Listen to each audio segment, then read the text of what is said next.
Kisah ini tentang perselingkuhan. Ada seorang istri yang berselingkuh dengan rekan kerjanya. Sang suami ini tahu kalau istrinya sudah selingkuh, tapi dia diam saja walaupun saat itu hati sang suami sangat hancur karena pengkhianatan istrinya. Perselingkuhan ini terjadi karena sang suami terkena stroke dan tidak bisa memenuhi nafkah batin untuk sang istri. Akhirnya, sebuah kejadian naas menimpa sang istri yang berujung meninggalnya sang istri ini. Apa ini kisah istri yang kuat pada suami? Simak kisah ini dan simpulkan menurut pendapat teman-teman sekalian.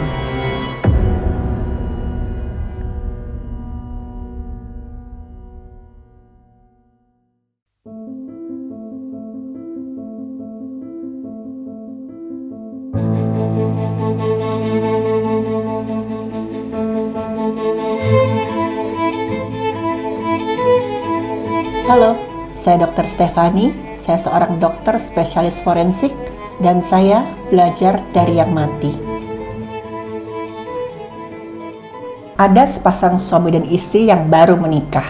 Suaminya ini sebut saja namanya Angga, usianya 26 tahun, dan istrinya ini sebut saja namanya Vivi, usianya 25 tahun. Angga sama Vivi ini tadinya teman satu kampus. Dan gak main-main mereka berdua ini ketemu di ajang pemilihan mahasiswa dan mahasiswi berprestasi. Udah bisa ditebak ya, kedua-duanya ini gak cuma cantik dan ganteng tapi juga cerdas. Dan waktu mereka mulai pacaran, banyak yang bilang mereka itu couple goals, pasangan serasi. Mereka itu gak cuma sekedar mengumbar kemesraan aja di media sosial, depan umum, tapi mereka juga pamer prestasi. Kalau kata teman-temannya mereka, emang pasangan lain yang bisa pamer pelukan, pamer mesra-mesraan, tapi prestasinya nol. Angga dan Vivi dong, couple of the year di kampus kami. Semua orang yang kenal sama Angga sama Vivi itu yakin kalau mereka berdua ini misalkan menikah, pasti masa depannya cerah. Gak cuma modal cinta dan mesra-mesraan. Apalagi waktu mereka berdua ini lulus kuliah, mereka sama-sama lulus dengan peringkat cum laude. Ya benar-benar couple goals ya teman-teman ya. Dan waktu mereka menikah, mereka nggak sembarangan main nikah aja. Mereka sudah merancang semuanya dengan sangat detail dan matang. Mereka menikah setelah sama-sama lulus kuliah, dan saat keduanya ini sama-sama punya pekerjaan yang stabil. Pokoknya merencanakan dengan matang lah, gimana nanti tabungan untuk anak, tabungan untuk kesehatan, dan segala macamnya. Dan awalnya kehidupan mereka berdua ini pernikahannya berjalan dengan sangat mulus. Angga dan Vivi ini sama-sama bekerja di sebuah perusahaan yang sangat bergengsi, dan gaji yang mereka terima juga cukup besar. Nah, mereka komitmen nih, pokoknya selama 3 tahun pertama ini kita tunda dulu punya anak. Kita fokus berkarir dulu buat nanti kita nabung untuk tabungan pendidikan anak, untuk dan segala macam. Supaya nanti begitu anak kita lahir, dia bisa hidup enak.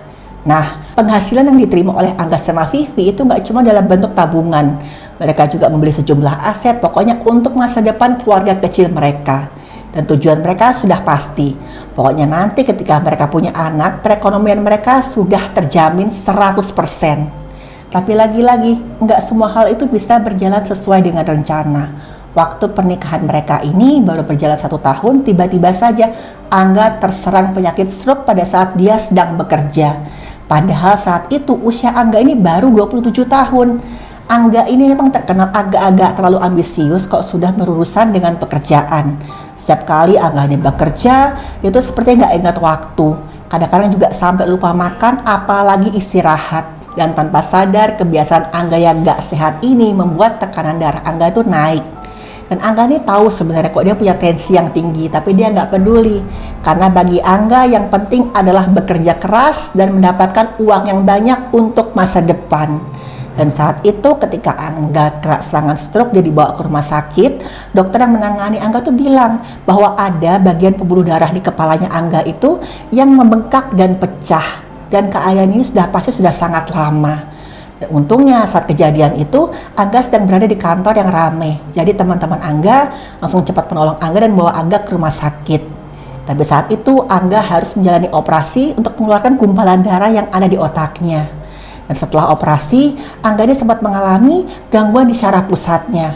Nah, gara-gara gangguan di otaknya ini, Angga tuh udah mengalami gangguan memori. Dia juga perlu bantuan untuk melakukan kegiatan sehari-hari. Dan dari makan, terus juga ke toilet, semua harus dibantu. Karena memang saat itu gumpalan darah yang ada di otaknya Angga itu cukup banyak. Saat itu dokter yang menangani Angga bilang, ini terlambat sedikit saja nih, Angga bisa meninggal dunia atau koma. Tapi untungnya saat itu ya Angga bisa diselamatkan. Tapi untuk bisa pulih seperti sedia kala perlu proses. Angga harus mengalami terapi, fisioterapi, dan juga ya Angga nggak boleh bekerja dulu untuk waktu yang cukup lama. Dan gara-gara ini juga akhirnya perusahaan tempat Angga bekerja ini terpaksa merumahkan si Angga. Ya singkat cerita Angga ini di PHK. Dan itulah salah satu contoh pentingnya menjaga kesehatan. Bekerja boleh, tapi harus tetap ingat kesehatan tubuh kita.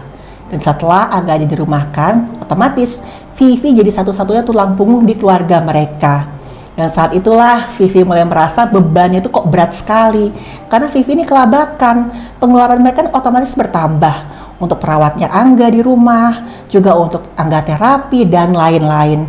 Sementara pemasukan mereka tuh berkurang. Dan untuk yang menutupi kekurangan ini ya otomatis Vivi harus bekerja jauh lebih keras daripada biasanya. Dan saat inilah Vivi mulai merasa kalau work-life balance-nya itu mulai sangat-sangat terganggu. Karena setiap kali ada waktu luang, boro-boro Vivi ini bisa healing. Kalau dulu dia bisa ngopi-ngopi, bisa spa, bisa perawatan. Ini setiap kali dia ada waktu luang, dia wajib ada di rumah untuk mendampingi Angga. Karena saat itu, Angga yang mulai terapi pasca stroke selalu ingin didampingi Vivi. Angga ini mulai lebih manja daripada biasanya. Selalu pengen setiap kali Vivi nggak ada kerjaan, Vivi harus ada di rumah dan menemani di sampingnya Angga.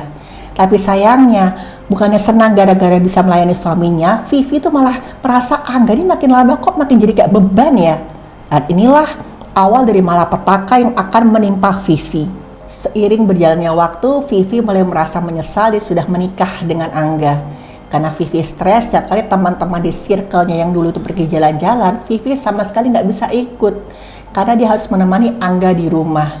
Dan setiap kali Angga ini minta tolong ke Vivi, Vivi ini nggak menunjukkan sifat yang ramah.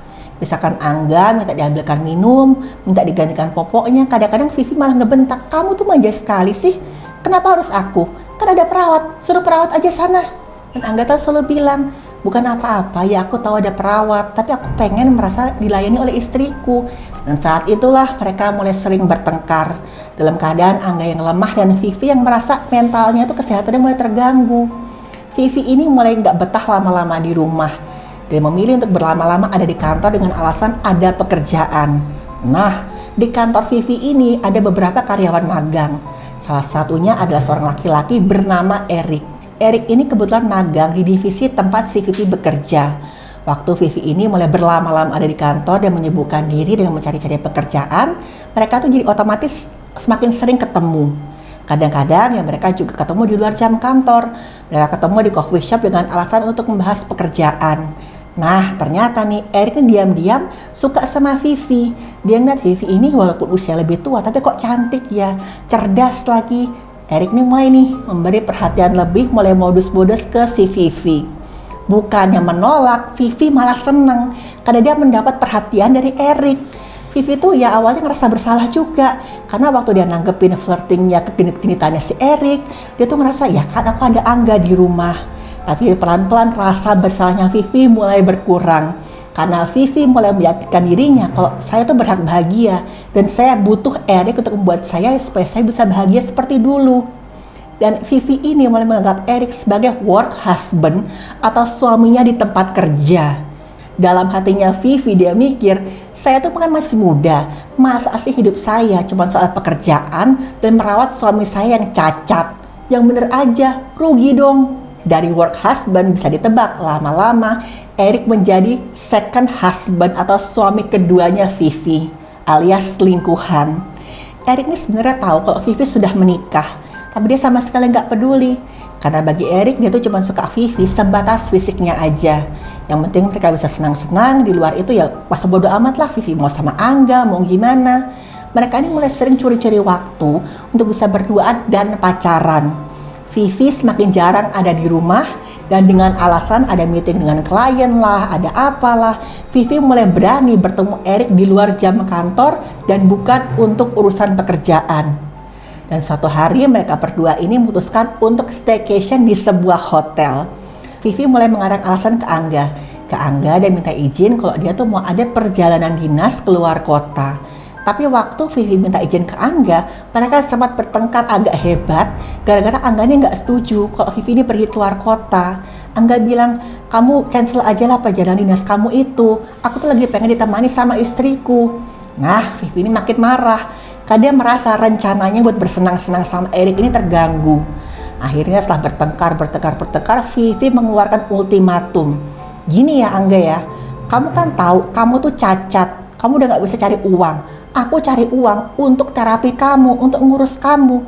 Sekarang misalkan kamu nggak izinkan aku untuk ikut perjalanan dinas ini, lebih baik kita cerai.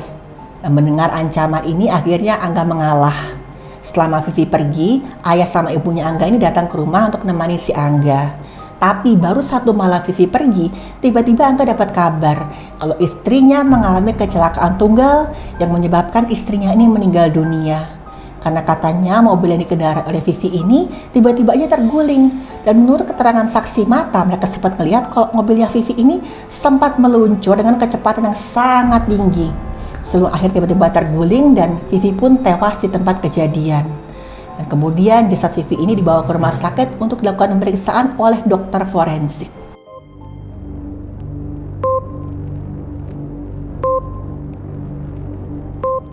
Keluarga dari pihak Vivi ataupun Angga sudah menerima kalau Vivi ini meninggal karena kecelakaan. Mereka nggak mau jasad Vivi diotopsi. Tapi tetap saja jasadnya Vivi ini harus dilakukan pemeriksaan luar karena ini kematiannya nggak wajar. Dan hasil pemeriksaan luar dari tubuh Vivi didapatkan jasadnya Vivi ini dalam keadaan sangat-sangat mengenaskan.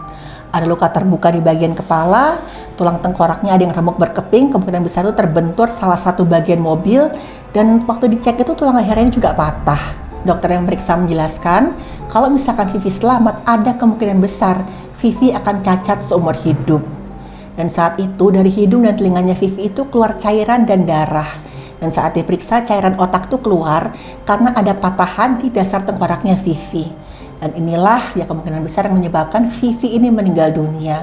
Tapi bagaimanapun juga sebab kematian yang sebenarnya itu nggak diketahui karena tadi Vivi tidak diotopsi.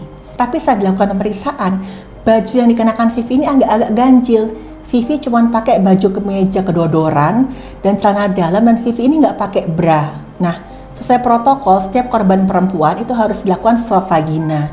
Dan waktu dilakukan swab vagina didapatkan bahwa ada sperma di liang senggamanya Vivi. Dan spermanya ini masih bergerak aktif dan diperkirakan Vivi baru saja melakukan persetubuhan kurang dari 5 jam.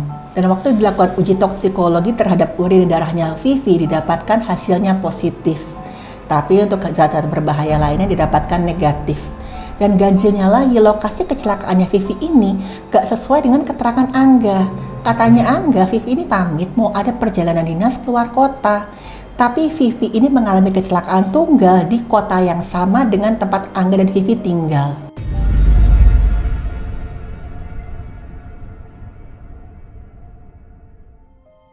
Pihak yang berwenang kemudian menelusuri rekaman CCTV di sepanjang jalan yang dilewati oleh Vivi.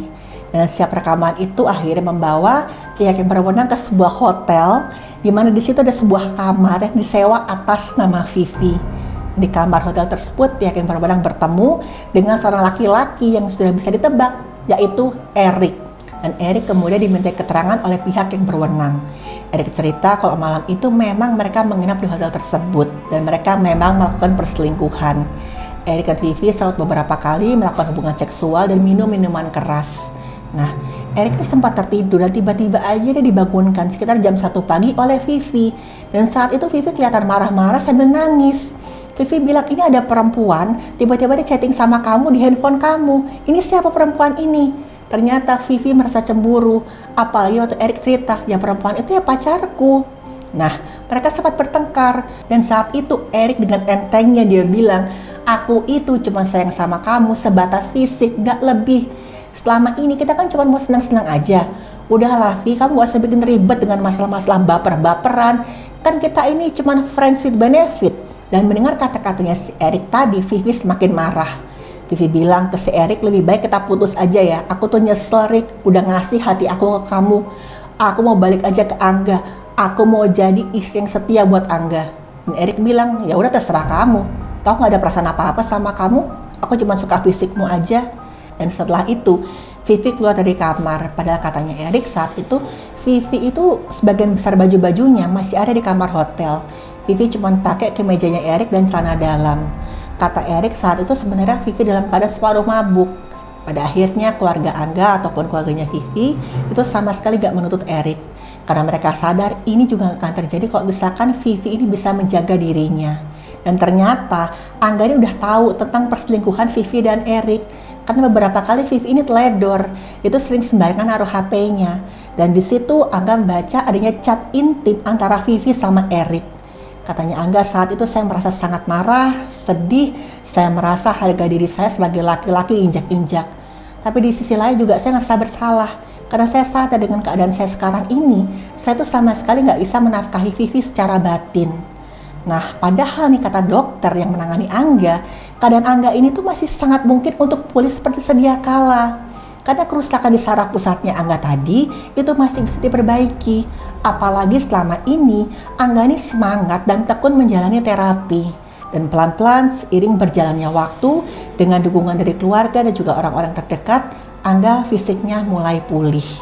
Tapi sayangnya nggak demikian dengan keluarganya Vivi. Keluarga Vivi harus menanggung malu akibat perbuatan dari anak mereka. Saat menghadapi stres, manusia akan menunjukkan siapa diri mereka sebenarnya. Pada kasus tadi, Vivi yang awalnya diharapkan sebagai istri yang setia, justru malah bertindak sebaliknya. Vivi memilih untuk melarikan diri dari masalah dengan dalih, saya kan berhak bahagia. Vivi ini mengira dia masih punya waktu untuk bisa memperbaiki diri. Tapi ternyata tidak seperti itu. Kematian bisa datang kapan saja. Jadi pikirkan baik-baik konsekuensi setiap tindakan kita. Terima kasih sudah menonton video saya. Silahkan like, share, dan subscribe.